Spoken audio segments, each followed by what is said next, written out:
நண்பர்களை நீங்கள் பார்த்து கொண்டு இருப்பது உங்கள் கௌசிகா ரிவ்யூ. சரி வாங்க வீடியோக்குள்ளே போய் என்ன நடக்க போகுது அப்படின்னு சொல்லிட்டு பார்த்தீங்கன்னா, கரெக்டாக நம்ம வெண்பா குட்டி இருக்காங்களே அவங்க இருந்துன்னு கரெக்டாக போய் ராஜேஸ்வரி பேசின்னு இருக்காங்க. யார் கூட அப்படின்னு சொல்லிட்டு பார்த்தீங்கன்னா, ஒரு திருட்டு கம்னாட்டி கொடுங்க என்ன பேசிட்டு இருக்காங்க, ஏது பேசிட்டு இருக்காங்க அப்படின்னு சொல்லிட்டு பார்த்தீங்கன்னா, இந்த வீட்டில் அவதூறு பேரை ஏற்படுத்தணும், எப்படியாவது மல்லியை அசிங்கப்படுத்தி இந்த வீட்டை விட்டு துரத்தணும், அதுக்கு சிறப்பான ஒரு நுணுக்கத்தை நீ தான் எனக்கு சொல்லணும் அப்படின்னு சொல்கிறாங்க. உடனே எல்லாமே எங்கிட்ட ஐடியா இருக்குது மேடம், நீங்கள் எதுக்கும் கவலைப்படாதீங்க அப்படின்னு சொல்லிட்டு உடனே என்ன சொல்கிறா அப்படின்னு சொல்லிட்டு பார்த்தீங்கன்னா, இந்த வெண்பா இருக்கால அவளை இருந்து அவங்க ஸ்கூலுக்கு ட்ராப் பண்ணுற மாதிரி போக சொல்லலாம். அந்த சமயத்தில் வெண்பாவுக்கு ஒரு சின்ன ஆக்சிடெண்ட்டாக பண்ணிடலாம்.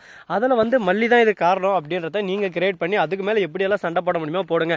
இதை எப்படி இருந்தாலும் விஜய் பார்த்தா விஜய் ஒரு பக்கம் ஆக்ரோஷமாக வர, அதுக்கப்புறம் மல்லியை வெறுக்கிறதுக்கு 100% வாய்ப்பு இருக்குது. செம்மையான ஐடியா. ஆனால் வெண்பாவுக்கு எதனா ஆயிடுச்சுன்னா அப்படின்னு சொல்லிட்டு அவனே கேட்குறான். உடனே இவங்க இருந்து அது என்ன, ஆனால் நம்மளுக்கு தேவை மல்லி இந்த வீட்டில் கூட வெண்பா இல்லைனாலும் பிரச்சனை இல்லை, என்னோட ராஜேஸ்வரி இருந்துன்னு ஒரே வார்த்தை தம்பி சந்தோஷமாக இருக்கணும், அது மட்டும் இல்லாமல் ரஞ்சிதையும் கூட சேர்ந்து வாழணும்.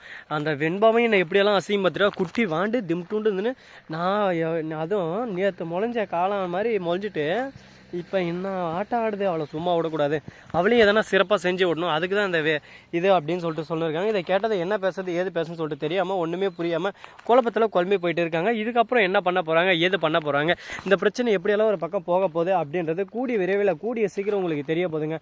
அதை பார்த்துட்டு நீங்களே ஒரு பக்கம் அதிர்ச்சியில் ஷாக்காக போகிறீங்க.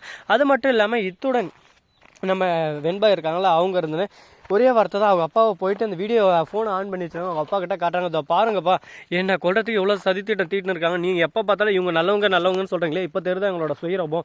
இதுக்கு தான் நான் அப்போயே சொன்னேன், கொஞ்சமாவது மல்லியம்மா பேச்சை கேளுங்கன்னு சொல்லிட்டு எப்போவுமே கேட்காம இருந்தீங்களா, இப்போ தெரியுதா அப்படி இப்படின்னு சொல்லிட்டு திட்ட ஆரம்பிக்கிறாங்க. உடனே நம்ம விஜய்க்கு அப்போ தான் புத்தி முறைக்குது. அப்படியே சும்மா உடனே செம்ம கோவம் ஆயிடுறாரு. உடனே நீ நடுவேன்பா நான் கேட்கலாம் அப்படின்னு சொல்லிட்டு போய் கேட்கறது போகிறாங்க. இல்லைப்பா அவங்க யாரை வச்சு இதை பண்ணுறாங்க, இதுக்கு மேலே இவங்க இதில் தலையிடவே கூடாது, அந்த மாதிரி பண்ணணும்னு சொல்லிட்டு சொல்லியிருக்காங்க. உனக்கு இதில் எதாவது ஆச்சா என்னால் தாங்க முடியாது அப்படின்னு சொல்லிட்டு வெண்பா கையை உதறி விட்டு போயிட்டு அப்படியே ராஜேஸ்வரி கழுத்தை பிடிச்சி வெளியே தள்ளுறாரு. இதுக்கப்புறம் நீ எனக்கு அக்காவாலும் எதுவும் இல்லை, ஒழுங்கு மரியாதை நீயே அந்த வீட்டை விட்டு போயிரு, என்ன கழுத்தை பிடிச்சி வெளியே தள்ளுற மாதிரி பண்ணுறாத அப்படி இப்படின்னு சொல்லிட்டு திட்ட ஆரம்பிக்கிறாரு. இப்போ என்ன பண்ணுறது ஏது பண்ணுறதுன்னு சொல்லிட்டு தெரியாமல் குழப்பத்தில் குழம்பி போயிட்டு வாழ்வே மாயம் இந்த வாழ்வே மாயம் அப்படின்னு சொல்லிட்டு சுற்றின்னு இருக்காங்க. இதுக்கப்புறம் இன்னும் என்ன நல்லா நடக்க போகுது, ஏது இதெல்லாம் நடக்க போகுது அப்படின்றது கூடிய விரைவில் கூடிய சீக்கிரம் நீங்கள் தெரிஞ்சுக்க தான் போகிறீங்க. தெரிஞ்சுக்கிறதோட மட்டும் இல்லாமல் கமெண்ட் செக்ஷனில் சொல்லிவிட்டு போங்க இன்னும் என்னென்னலாம் இன்ட்ரெஸ்டிங்காக நடக்க போகுதுன்னு சொல்லிட்டு. அது மட்டும் இல்லாமல் கரெக்டாக நம்ம செல்ல குட்டி கார்த்தி இருக்கார்ல, அவர் வந்து சீரியலுக்குள்ளே வரப்போகிறாங்க. என்னடா சொல்கிற அப்படின்னு சொல்லிட்டு வரப்போகிற பொங்கலுக்கு மிகப்பெரிய மகா சங்கமம் ஒன்று நடத்த போகிறாங்க. எதனால் அப்படின்னு சொல்லிட்டு பார்த்தீங்கன்னா, நம்ம ரோஜா சீரியல் எபிசோடு வருதில்ல அதுக்காக தாங்க. இப்போ எதுக்கு 5-6 எபிசோடு புடுக்கு டக்குன்னு போட்டுவிட்டாங்க. என்னத்துக்கு அப்படி போட்டாங்க, எதுக்கு போட்டாங்கன்னு சொல்லிட்டு ஒன்றுமே புரியல.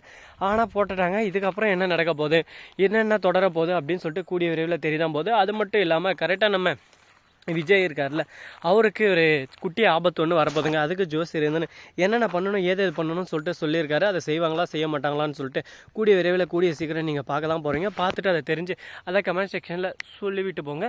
ஸோ நண்பர்களே, இந்த வீடியோ பிடிச்சிருந்தா லைக் பண்ணுங்கள், கமெண்ட் பண்ணுங்கள், ஷேர் பண்ணுங்கள், டிண்டிங் பெல்லை தட்டி விட்டு போங்க. அப்போ தான் நான் போகிற அடுத்தடுத்த வீடியோ உடனுக்குடன் வரும். மிக்க நன்றி, தேங்க்ஸ் ஃபார் வாட்சிங். டாட்டா செய்யும், நன்றி, வணக்கம், வந்தனம், வருக தருக.